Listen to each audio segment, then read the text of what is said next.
before. Charity pop-outs or Julian and people like them.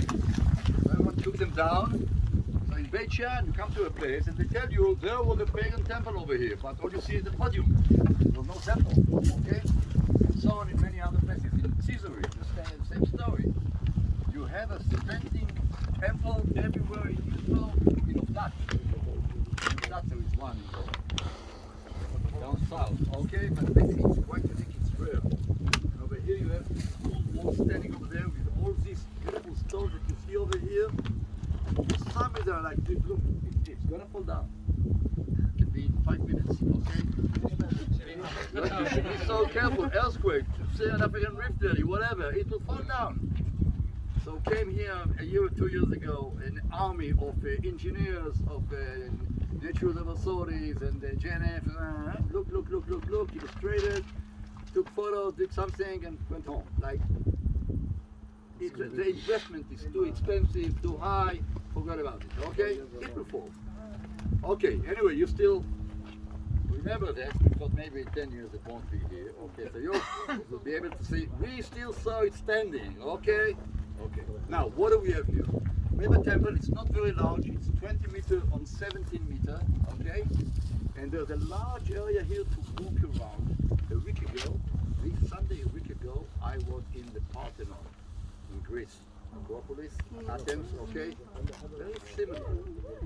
Temple and a very large area around the temple to walk around. Also mountains the temple. What is in common here, that the people cannot move inside. Not in the temple in Jerusalem and not in the temple over here. So only the priests were inside. So you had to leave them a space to walk around it. So the space of the podium around the temple is much larger than the temple itself. The temple is quite small. Now it's facing east, as temples do in the Middle East, okay? The rising sun, okay? So the gate is towards the east.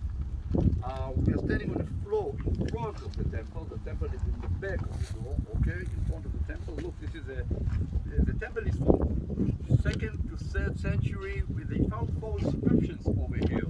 The early one is from 217, and no, from 117, and the last one is from 280. So this is the timetable, okay? 2nd, 3rd century. They believe that it was destroyed by the earthquake of 363. And after that, paganism was already down here, so it wasn't reconstructed. Okay? That's the main idea about this temple.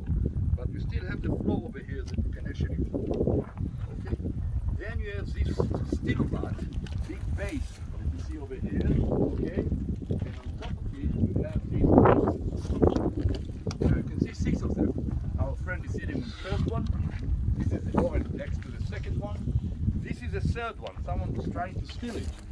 Probably with a jacket. Looked over, but this is the third one. It should be over here. This is the 4th one. This is the 5th one, and the 6th is very over there. On these 4 bases, you had 4 pillars. Okay, one in your back. So there. Another one over there.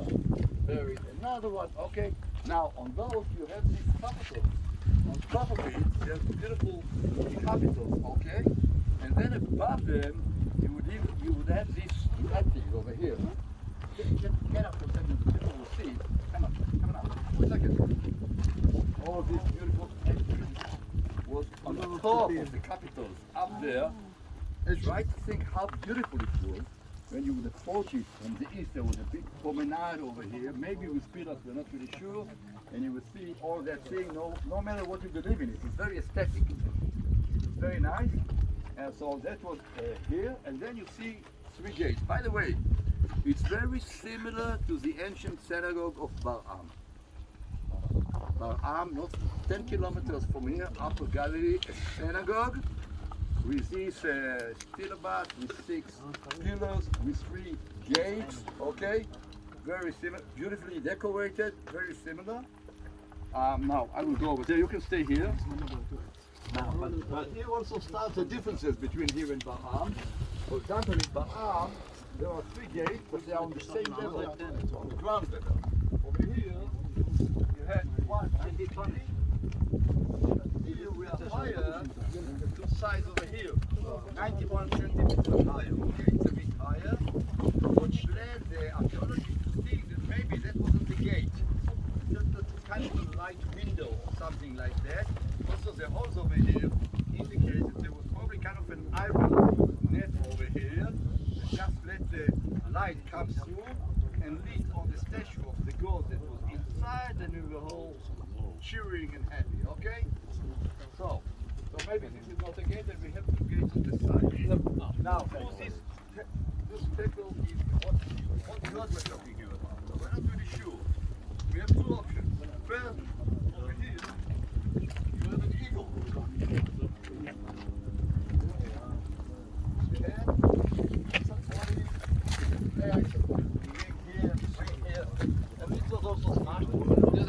Eagle in the Roman time over here is Baal Shamin.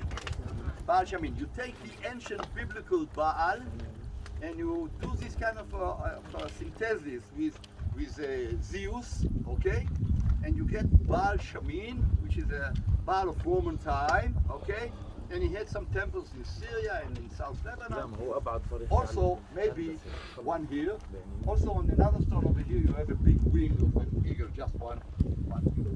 So this is one option. The other option is of a more famous name, Apollo. And in a few minutes, we'll get to Apollo. Now I'm going to the other side, which is also very interesting.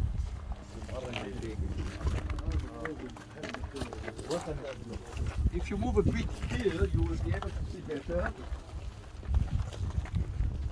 There's a very nice niche over here. Niche. Okay, very smooth, beautiful carved. And over here inside, if you come later on, you're going to see, we'll give some minutes in the end so you can walk around.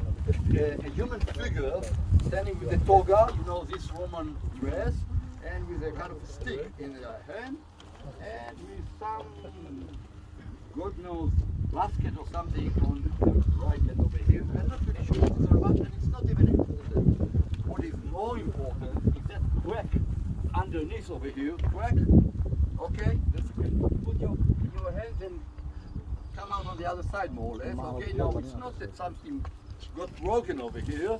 They built the crack, okay?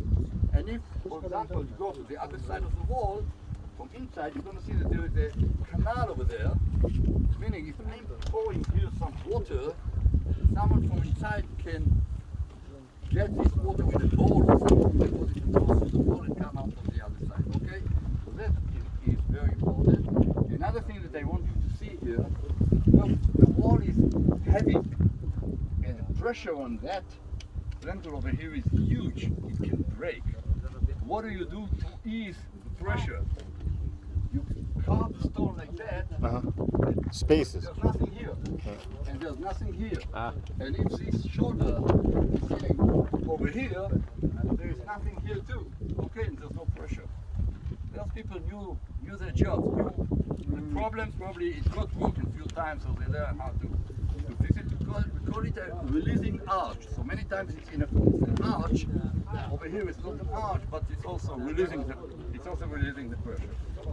Okay. I said Apollo, remember? Yes. Look back, look over there.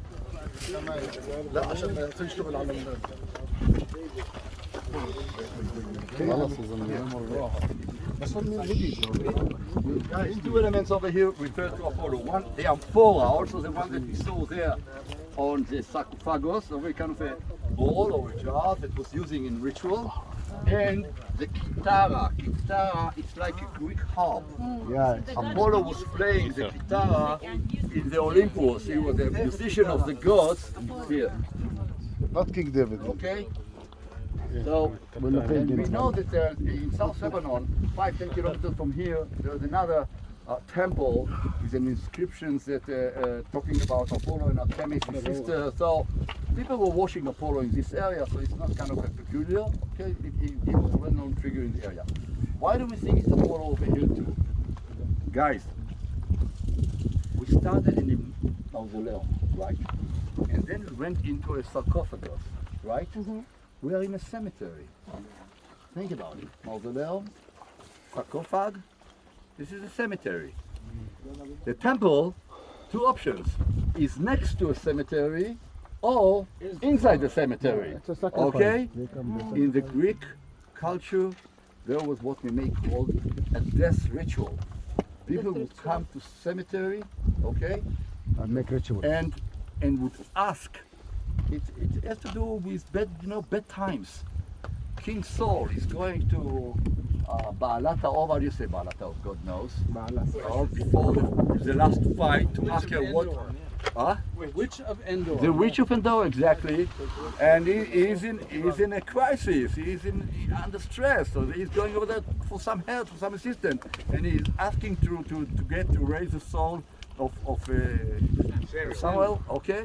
And then he asks him what it's going to be, and he's telling him the bad news. Okay. It's very similar over here. People, 3rd century is very tough in the land of Israel. It's coming. We know it from Roman historians. We know it from Jewish sources. Okay. Rabbis, they said that everyone that walk, Me'alech be'eret Israel, becheskat sakana. People that walk in the roads of Israel are under danger. Okay. There are stories about thief that moved into town, okay? And the rabbi, they went to the rabbi and said, Rabbi, the thieves are into town. And he said, he went to the roof and took the Sefer Torah and he held it and said, God, if I passed on one word which is written in this book, let the criminals, okay, let the killers come, okay? If I hadn't, I don't want to see them. And they disappeared. A generation later, the same story happened, and the student of the rabbi, saw what the rabbi did, he did the same. And they say that the killer, the murderer, left, and his right hand dried out. He wasn't such a tzaddik, so he was punished a bit for that, okay? And they say that one generation after that, it happened one more time, and his right hand didn't dry, and the killers didn't left. Okay? Meaning, it happened in the 3rd century every now and then, okay, the group of criminals would move into the towns, not just on the road, and you couldn't get rid of them, okay? This is bad. This is no security, no safety in the land. Bad period. So in bad time, people would come over here.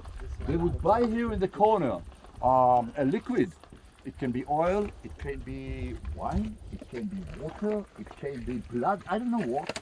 They went over there to that corner over there, they pour it inside, the person from the inside, the assistants of the priest, would take it in, they would whisper their request, what they want to know, what questions they ask the priest to tell them from the God over there, okay?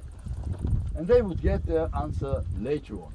So that was done in cemetery, in this kind of temples that dealt with rising dead souls from God knows where, okay, and asking questions and getting answer. That was very common in pagan world. So I'm speculating over here, it's not my suggestion, but some archaeologists suggest that maybe this is what this temple is all about. And maybe it's not about Apollo. By the way, why Apollo? Apollo is in charge in Delphi on the oracle. What is the oracle? Oracle. Okay, yeah.